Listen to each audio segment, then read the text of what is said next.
You are listening to the REI Mastermind Podcast. Join JD as he chats with industry-leading real estate experts and professionals. We learn from their experience and uncover the strategies to their success that we can implement into our own businesses, and we can drive immediate results today. They share their experience and wisdom as we build a foundation to our own success. This is the REI Mastermind Network. Well, we have Chad Willardson back. Chad, I really appreciate your time again. Chad has written a new book called Smart Not Spoiled, the 7 Money Skills Kids Must Master Before Leaving the Nest. A much needed book in today's society. So I appreciate your time. Appreciate you writing this book. I think we're going to dive into this a little bit. But if you are interested, for a limited time, Chad has this book for 99 cents on Amazon. So head over there, and I'll make sure to have that link in the show notes. But Chad, I really appreciate your time here today. I really appreciate you having me back. Thank you. It's good to be back. So give us a breakdown. What made you write this book? This book came from a place of need, in my opinion, that it's a topic, personal finance just is not really taught to children in school. And most often parents have a difficult time knowing where to start. And so the feelings I had about this as a father of 5 and wanting to teach my kids about money and how to be smart, but also the general feeling that I get that most people feel like this younger generation is spoiled and entitled and expects a lot more, a lot quicker than what we had growing up. A lot of that has to do with technology and seeing what's available. But I believe that we can do a better job at teaching kids to be smart with money. And so that's why I wrote this book. Yeah, so we'll kind of dive a little bit into these 7 rules that you have here. But before we do, going through the introduction, I even noticed something that caught my eye. It says that you're trying to break the cycle. What cycle are you talking about there? Just the cycle of money essentially being completely naive or unprepared, that, that people pass down those habits and money mindsets to the next generation. And so I'm trying to help people break that cycle where money is finally going to be a comfortable conversation topic at the home.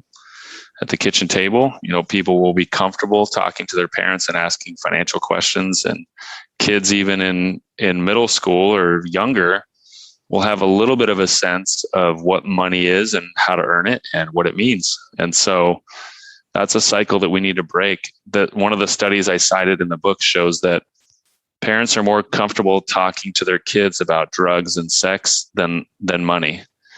And for some reason, money is just like a taboo subject. And so my goal is really to help it become more comfortable and more productive, and hopefully something that can teach these kids to be prepared for their future, more financially thoughtful and prepared to be successful instead of just throwing them out there at age 18 and hoping they figure it out. Well, I was hoping that we could cover some of these 7 skills, if that sounds good to you, unless you wanted to dive a little deeper on a different approach to this. No, we can go into some of those for sure.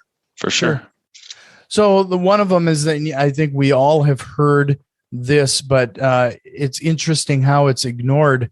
Invest early and often. Right. That's why there's a reason it's chapter 1, invest early and often. It's teaching the kids of starting when they're younger. I think we can do a lot of great things to involve kids in learning how to invest or what investing is. I share some analogies and stories in the book.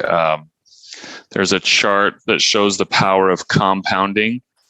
And I tell a story about a conversation I overheard between I think a 10-year-old child and his father. And he asked his dad, he said, would you rather receive $100,000 every day, $100,000 every day for 1 month, or a penny today that doubles in value every day for 1 month? And the father's answer was $100,000 every day. That's over $3 million. And the kid said, "Wrong, Dad. That's not the right answer. You could have had over 5 million if you chose the penny option instead." He didn't believe it, of course. And so his son got his phone calculator out and showed him. Of course, that simple riddle of doubling your money every day, it's not realistic. But the point is, compound interest and compound growth is very powerful. And so if you can show a young person that even investing or saving $50 a month could grow to significant amounts in their future, it might motivate them to begin a little bit earlier in life. And, I'd rather have kids make mistakes investing really small amounts in their teens than make big mistakes in their 50s and 60s as they're preparing for retirement. So the more they can learn by experience in the beginning, learn by doing, the better.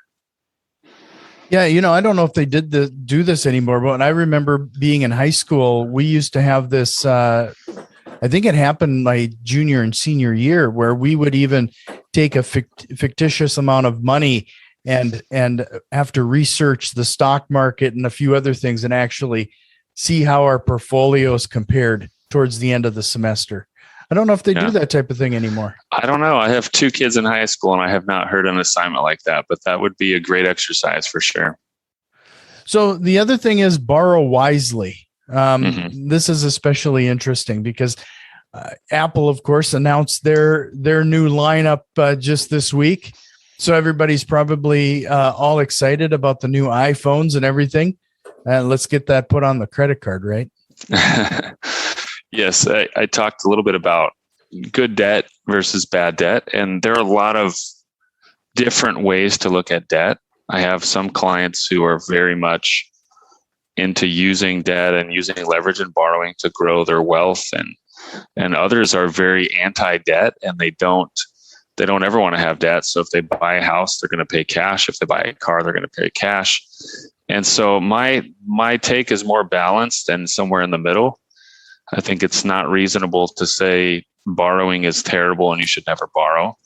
On the flip side, you have to be responsible. And so people who are buying everything on credit cards, but not paying those bills, they're just paying minimum payments, they're going to end up with a significant hole to dig out of. And so the chapter really goes into some ways that you can help teach your kids about how to be smart with debt, the different types of debt, whom to borrow from, what the rates might be. We captured rates as of today and what they're like. And just really understanding what it means when you borrow money. What does it do to the cost of your transaction? So I think kids understanding a little bit about borrowing at a young age is really healthy for them. Because when they turn 18, they're going to get student loan solicitations and credit card solicitations immediately. Like they're on those marketing lists, they're on the radar. So let's at least prepare them and have these conversations first before they're just thrown out into the world. Right. So the next one is know their cash flow. That sounds suspiciously like trying to teach them how to create a budget. We don't use the B word, but yes, it is very much like that. Knowing their cash flow, and I like to use the phrase cash flow because it's a financial term that I think it's good for kids to learn the actual terminology, so it's not so foreign when they grow up. But yes, we talk about involving them in a little bit of the family planning process. Now, some parents feel like, well, I'm not telling my kids about money. That's private. It's confidential. They don't need to know anything. I would say you don't need to share your income. You don't need to share your net worth, but you certainly can share the cost of things that you're buying as a family. I don't think there's any harm in discussing the cost of the groceries or the cost of utilities or rent or mortgage payments. So I think involving them in keeping track of some expenses, or maybe helping them do a comparison shop exercise for a big purchase in the family. Maybe it's a vacation, maybe you're buying a fridge or a TV or something. Have them do some comparison shopping, have them understand the difference between prices and expenses, and just get their feet wet. Even at a young age, kids can understand. If they don't, they're not going to understand how much their lifestyle costs. And frankly, they won't have much appreciation for it because they simply have no idea how much you're spending on them as as their parents. So I think this is an important topic to involve them in for sure. Yeah. So the next one you had is talking taxes. And this is kind of hits a little closer to home for me because my daughter started her first job this summer. There you go. And so that was their first experience with taxes. So she got a paycheck and it wasn't the full amount that she thought she was getting paid. Right. Yeah. And so one exercise I have in there is just reviewing a sample paycheck with your kids. You know, you can go online and just Google a sample pay stub and review the different taxes and withholdings. People don't realize this, but taxes is your number one expense, more than your rent or your mortgage. If you consider income tax and sales tax and all the other taxes we pay, there's something to be reckoned with. So you need to really have those conversations. And one thing I like to do when we go out to eat as a family is I like to take a delicious bite of all of my kids' meals before they start. And I say, kids, that's taxes right there. So you're just paying your dad tax. Yeah, dad tax. Yeah. They're all used to it by now. And I get to sample some delicious varieties of meals that I'm not ordering. So with a teenager, maybe a junior or senior in high school, I'd suggest you go over a simple Form 1040 tax return. And you may not know exactly how to teach that yourself, but online there's a lot of YouTube videos. I have some resources on my website. That's pacificcapital.com/smart-not-spoiled. You can go there. But I think teaching them a little bit about the actual process of filing taxes is important because, like you said, your daughter got her first job. She's going to have to file taxes. Okay. And so people need to learn a little bit about what this will be like when they're older. And you can really set them up to be smart at a younger age than basically what we're doing these days. Right. Yeah. And then, if they actually get anything back in their taxes, what to do with it. True. Good point. Yeah. What it means. I wrote in there what it means to get a tax refund, what it means to owe money. So. Yeah, because I just know historically a lot of the people that I know around me, most of the ones that I can think of, they're out spending it on the next gadget or something instead of doing something. Yeah, they look at it like it's free money. It's a windfall of a bonus or something that's brand new. When really, when I say in the book, it's like, if you get a refund, that just means you overpaid last year. It just means you didn't properly estimate what you would owe. And so if you need more money in your monthly budget or your monthly lifestyle expenses, you could change how much in your taxes is withheld each year, each month, each pay period. Mm-hmm. So I talk a little bit about teaching your kids because there's so much marketing around these big companies that say we can get you a good refund if you use us for your taxes. But sometimes we misunderstand what that means. So, right. So the next one was learning to earn. Learning to earn. What do you think about that title? What does that mean? Well, I think it sounds very rich dad, poor dad. The concept of looking for some of those opportunities around you. Yeah, absolutely. My wife and I do not pay an allowance. We never have. And I talk about learning to earn, learning to be valuable, learning to look for opportunities to earn money. So I never felt that paying my kids each weekend because they survived another week was like a good training ground for the real world. So right. I'd like to pay them for doing work and not just for breathing. So we have a list, basically a menu of opportunities that they can choose from each day, and they can do the work that they want to do, and they'll be paid based on how much work they do. So they can correlate their own efforts and their work with what they earn. I believe that's a better training mentality for the real world and their future. So I give a few examples of how we've had our kids initiate ways to earn money around the house rather than just say, here's your allowance because you're this years old, and on Saturday we give you this much money. That to me is kind of it's very common, but to me it's not productive. Right.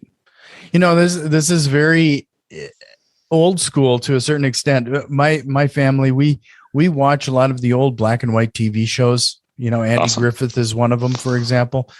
And that's a recurring theme in there is, Opie has to earn his allowance, and some rich kid in the neighborhood is like, why are you cleaning out the garage? It's kind of interesting to watch, to see that. And I can't believe that's still an kind of seen today as an old school thought. Right. It shouldn't be, for sure. If you want kids to be smart, not spoiled, then they've got to learn to work. Our kids, my youngest is 6 and my oldest is almost 17. We've got 3 in the middle. So there's 5 kids. When they have a birthday party invitation, or around the holidays, they might have a Christmas gift exchange event that they're going to. They are going to pay for their own gifts. The bank of mom and dad are not funding all these birthday gifts. So they've got to figure out a way to earn some money, and then they've got to go pick out the gift and buy it. And that's what they're going to take. And I think they appreciate that more. And maybe they're not going to say yes to 10 different parties in 1 month because they realize, wow, this is very expensive. But if we don't teach them to appreciate money or time, then they're going to grow up having a skewed sense of reality once they leave the house. I didn't actually expect this. This was one of the benefits of my daughter getting her first job. All of a sudden, and it was almost instantaneous, she has become far more selective on what she spends her money on. Interesting.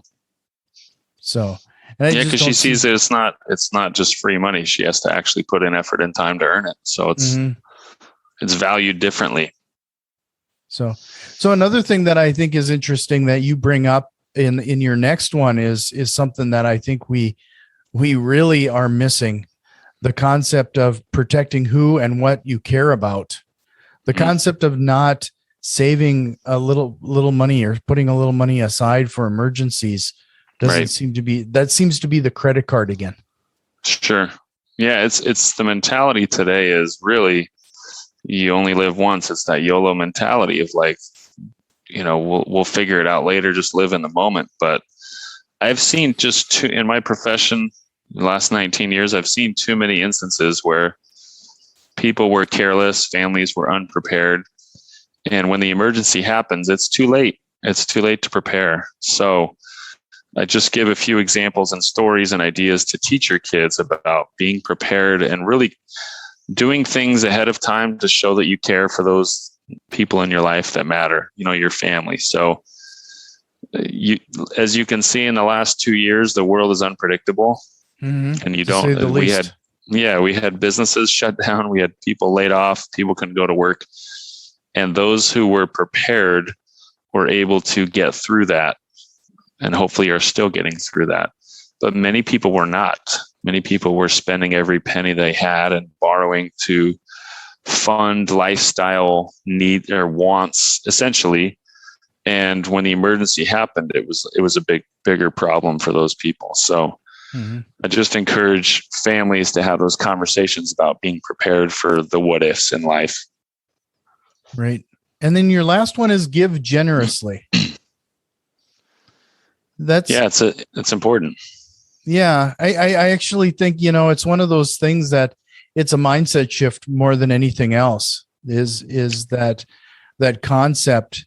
Instead of seeing it as a cost, there's a greater reward there than they probably realize. I agree with you. I believe the mindset of abundance would teach you and your family to be givers. And if I believe strongly that if you teach children at a younger age to give and donate and not essentially keep everything for themselves, then they will not have a scarcity mindset. They will see opportunities. They will see abundance. They will seek to do good with their money and their resources and not just spend it on themselves and accumulate things. So the happiest people I know are people who are givers.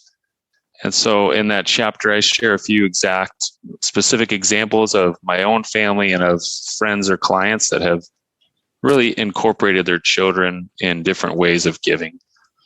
And I think, I put that last because I wanted to make sure that was hammered home, but it could have been first. It's that important of a topic when it comes to financial planning and things like that. You've got to be someone who's using your resources for good. Mm-hmm. Well, I think it's one of those things that, again, it's a mindset thing.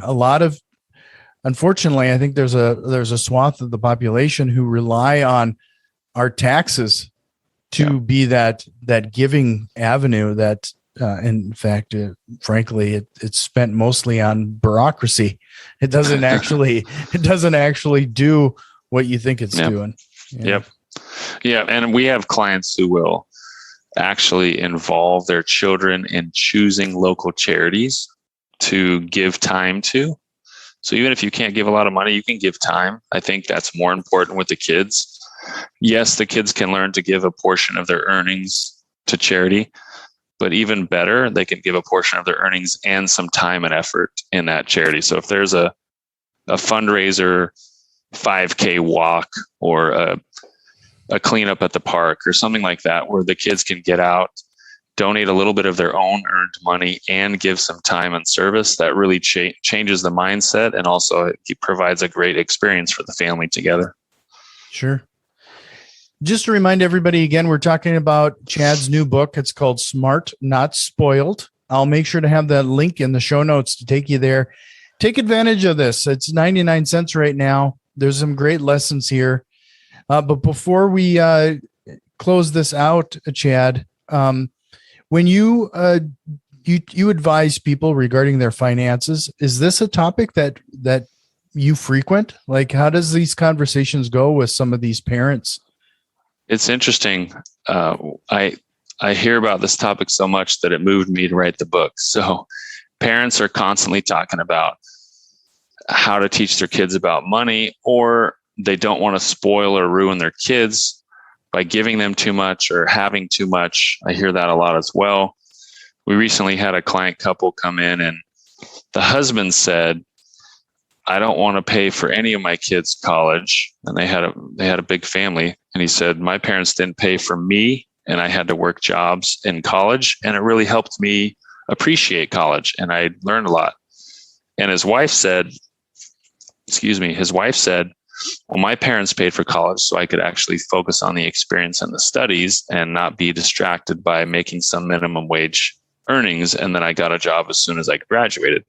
And so they had completely different backgrounds and mindsets around what a parent should be providing for. Mm-hmm. At the end of the discussion, they kind of settled on, let's fully fund the freshman year of our children at college, if they choose to go to college, and they can figure out a way to earn scholarships or work part-time to pay for the rest of their college. So we all come with different money mindsets and blueprints from when we were raised as children. But I believe it's extremely healthy to have the conversation as a family and say, what should we be paying for, and what should we encourage to have the responsibility on our children's shoulders? And at what age is that appropriate? So these are just conversations that we could have, and everyone's going to have a different take on it, and that's fine. But my goal is to at least help you have those conversations and give you some ideas and activity ideas and stories that you can share that will at least kickstart those conversations in your family. Yeah, and I can't stress how important this is. I mean, with everything this day and age, these, like you already brought up, these conversations, frankly, don't happen enough, not only around the family dinner table, but it doesn't happen in the school system. Absolutely not. Yeah. So, Chad, I really appreciate your time again. I'll make sure to have those links in the show notes. But before I let you go, is there a topic or a question you wished I would have asked you here today? I don't think so. I think you did a great job. We covered many of the highlights of the book, and I just would reemphasize that no matter what stage your kids are at, I have people buying the book whose kids are in college, and some newlyweds who have like a brand new baby or don't even have kids yet. I just think it's a way to really get your family prepared to have those conversations and really discuss what matters most in the family and shape your own financial future of the young people in your life. So I can't imagine this 99-cent deal is going to last much longer. How long do people have? I think the publisher said it's for the first week. It might be 2 weeks. It might be 1 week, but it's a very temporary discount for sure. So, well, take advantage of that. I appreciate it again, Chad, and I hope we can chat again sometime. Thank you. Appreciate it, Jack. This has been the REI Mastermind Network. You can already tell that we've made some changes and a few more are on the way. If you are interested in what we have planned, head over to patreon.com/REI Mastermind and support the show today. Financial contributions are always appreciated, along with a like, share, and review. It really helps us grow and reach more people with this valuable information. See you next time, and tell a friend.